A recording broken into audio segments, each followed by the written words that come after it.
Good morning, folks. This is a slightly rushed car review as my girlfriend's right now in the hospital. She broke her jaw in 5 places by just falling, which is a bit of a challenge, but she managed to do so. So it's quite a lot of surgery going on. She's doing okay, but yeah, it obviously costs a lot of time. I was actually planning on taking this car to the hospital today, but it has a noise and I know what it is and I will explain it to you.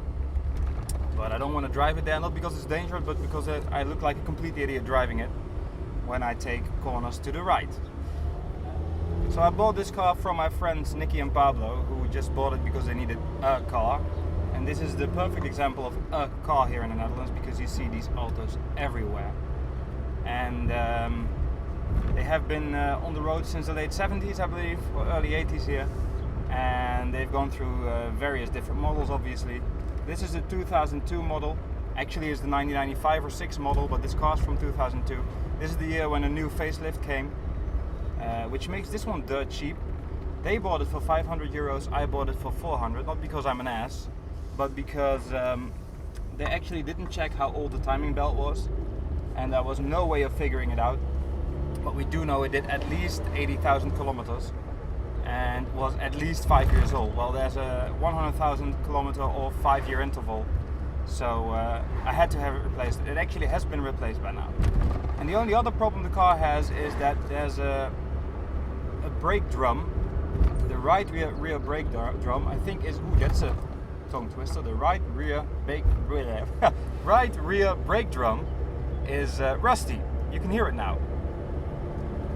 It's not really something to be too worried about, but it is really annoying and you do look like an idiot driving it. So I do that anyway, so that does not make it worse.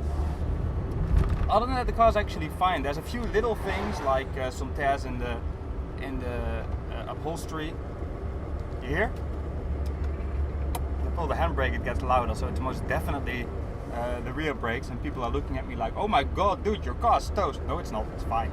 Don't worry, but I will get it fixed. I don't have time to fix it myself, by the way, because I'm driving to and from the hospital all the time. So I'll drop it off at my dad and pick up my Volvo, the 440 still. That's in one of my videos. It's going strong. This is obviously more economical, and we did need a second car. The next couple of months, probably not so much, but then I'll just be driving this to see how reliable it is. Should be. It's Japanese. I checked it for rust. I actually took it to the garage and they allowed me to put it on the lift. There's a little bit of rust somewhere under there, but it's like this big, and we're just gonna clean it up a little. Other than that, it's fine. The sub chassis that this car has is probably replaced already, because it's perfectly rust free and clean, and that's the problem with these cars. You can't really see that unless you put them on a lift. So if you buy one of these cheap with no warranty, make sure you can have a good look and poke at the underneath, because yeah, it might save you a lot of money. So other than that, the car's fine actually. Everything works. It's running on really cheap tires. There's Land Sail, which is a hilarious name if you ask me. Sort of says what it does. Land Sail tires on the front, and there's Aero Speed tires on the back. Now actually the Aero Speeds aren't that bad when it's dry, but a friend of mine had them on a rear-wheel drive DAF 66. And as soon as they predicted rain only, the car would start sliding. Which is fun in a rear-wheel drive car, but not always, obviously. Other than that, it's typically Japanese, so the interior isn't very well thought out, so there's no place to put anything. I just found out I could sort of jam the microphone in here in the ashtray, if that works. So I'm going to add some storage space at some point, because there's nothing in the doors. There's this little cubbyhole here on the dash, and there's a glove compartment. As for driving, and that's where I'm surprised, I actually test drove this car. And when it was still Nicky's and Pablo's. I'll talk a little about what they bought now, by the way, because that's really cool. And I was actually pleasantly surprised by how well it drives. It's definitely Japanese, so it's not like it's got loads of character, but it's got no power steering and crap like that, so you actually have some feel of the road. Also, it's quiet, especially for a small car like this, small cheap car even, and it's very comfortable. May have to do with the fact that the wasp. Well, you can go outside, sir. May have to do with the fact that the shocks are far from new, but they will work for a few years more. It's not like I'm asking much in terms of performance from this car. even though it is actually rather quick. Even at the highway, it gets along quite well. It's happy to do 70 miles an hour.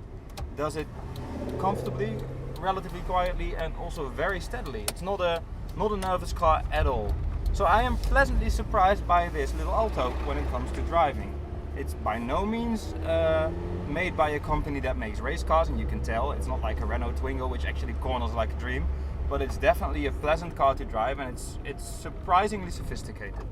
So I'm happy with this little thing. What I don't like is indeed the dashboard is, I like that it's not completely dull. I do need to clean it up, but actually still has a sticker there saying Nicky and Pablo's Red Dragonette. They now bought something I would call Nicky and Pablo's Mellow Yellow, but we'll talk about that in a sec. So the dash is actually very, very unpractical, but it's not completely boring, which I'm happy about. It's obviously Japanese grey, but they have been quite original with the placement of knobs and with the shapes of the knobs. It all works very well. This may be a bit unpractical, it's slightly too far away, but well. The gearbox is lovely actually, it's very clicky for a Japanese car. Although I did notice that there's actually a bar running under the car. It's one of the lowest things under the car next to the exhaust. That links so it's the gear linkage that links the stick to the gearbox. And that's quite dirty and may need a new rubber dust thingy and some lubrication. So it actually should probably be a little less clicky, but I like it this way. But I can imagine it's gonna get worse, so I'll fix that soon. It's an easy job. What else? Steering is light and sensitive. I like it. It's not nervous, but you definitely feel what the car is planning on doing to you. It's got electric windows. It's got central locking, which is quite something for a car of this model year actually, because don't forget it is a 90s car, and little 90s cars usually didn't have all that stuff. It's obviously a 5-speed. It's got a 1-liter engine, 4 cylinders. I think it's got 43 or 49 horsepower. I'm not sure. I'll look it up and put it in the text. But it's got plenty of horsepower for the 700 kilograms it weighs. So there's actually no big downsides to this car, especially if you sort of customize the interior. There is a downside to these cyclists though, because there's a blind corner there and I can't see if I can pass them. No, I can't. So we'll wait. Let's now try the acceleration. As I said, it's definitely not slow, but more surprisingly, even at the highway, if you drive like 60 miles an hour and you put your foot down, it's actually going quite well, which makes overtaking very doable in this car. The speedometer is slightly optimistic.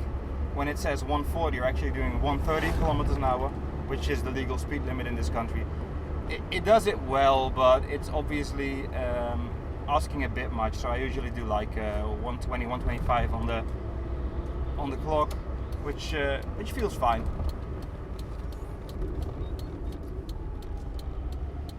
The clutch is light, albeit a bit numb. The brakes are actually really nice, despite the noise. They feel alright. They feel solid, and you can actually dose them quite well. Same goes for the accelerator, although it does have a bit of a dead point in the beginning, but that's probably more to do with how it was driven before. I've noticed that cars tend to change slightly when someone else drives them, and I am quite a smooth driver. I make a habit of being as comfortable as possible with my driving style. So for anyone who can see that the clock tells me I'm going too fast, this is actually 80 kilometers an hour. I know it says 88, but this is 80. I checked with the GPS. By the way, Pablo and Nicky found out there weren't many places to put your phone, so they actually gave me this with it, which is kind of cool. Because the first thing when I got in, I was like, where should I put my phone? And Nicky was like, oh, you can keep that. I was like, cool, thank you. It's actually in my pocket now, but that's fine. Something else that's really bad about this car, by the way, actually the only really bad thing, oh yeah, great thinking there, is the speakers. Oh my god, listen to this. No tuner. It's not like there's any good music on the radio these days. Ouch!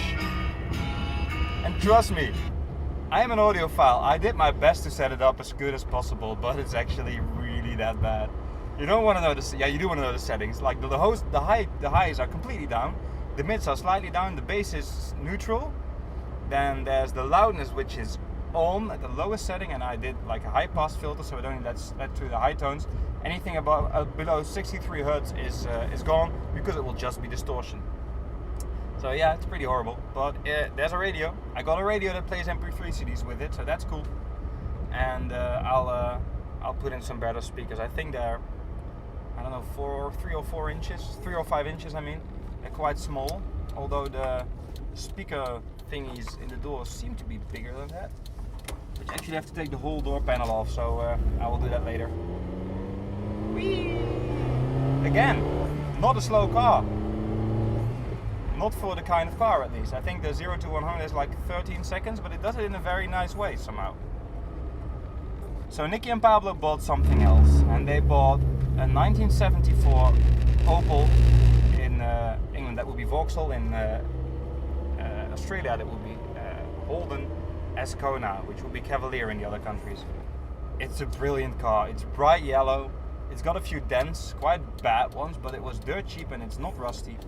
And they got it with a new check, clean check of health, clean bill of health, and it was cheap. It was really cheap. So I hope they did a good job getting that. It was definitely worth the risk. They're actually planning on buying a Volvo 240, but I think they did a good job getting this one. They also run really well on LPG, so they could do that if they wanted to. So you pay no road taxes for a car over 40 years old, so that's free too. So yeah, they actually got a really cool car, and we will make a video on that, but I'll go all out on that one. So we'll use multiple cameras and everything, and I'll actually take Pablo and Nicky with me, or at least one of the two, because I think they'll like that kind of thing. I'll now open up the window so you can hear the noise in corners to the right. There's also some sort of heat shield resonating, by the way, but I don't care about that. Here comes a corner. Not a quick one, because I can't see shit, but... You hear? It's pretty bad. Oh well. I hope there's no people standing on the side of the road, because I get all these looks. Oh, my phone's actually here. Thought it was in my pocket.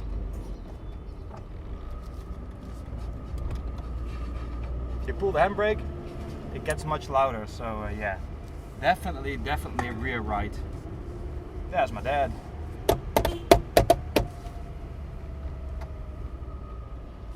Hola! Hola. Hola, ik moet gelijk door dus ik zet hem af. Moet je gelijk Ja, door? Andrea die wil hem al zien. Het is rechtsachter, hè? Rechtsachter gegarandeerd, hallo. Oké. Goed? Rij je maar. Oké. Zet hem maar neer. Hoi hoi.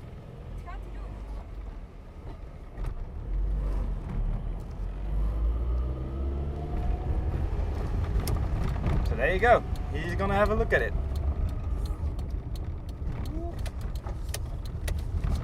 There's my Volvo. Here we are. That concludes this little review. It's a bit of a mess. I don't have time to do a lot of editing, but at least you got a first glance on this Suzuki.